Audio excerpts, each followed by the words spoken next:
ಯಾರಿಗಾಗಿ ಬಾಳಬೇಕು ಎಂದು ಕಾಣದೆ ಸಾವಿಗಾಗಿ ಕೂಗಿ ಕೂಗಿ ನೊಂದು ಬಾಡಿದೆ.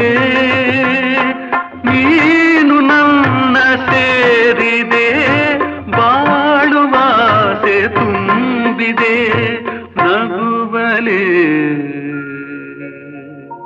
ನೋವ ಮರೆಸಿದೆ ಹರುಷವಾನಿ ತಂದೆ.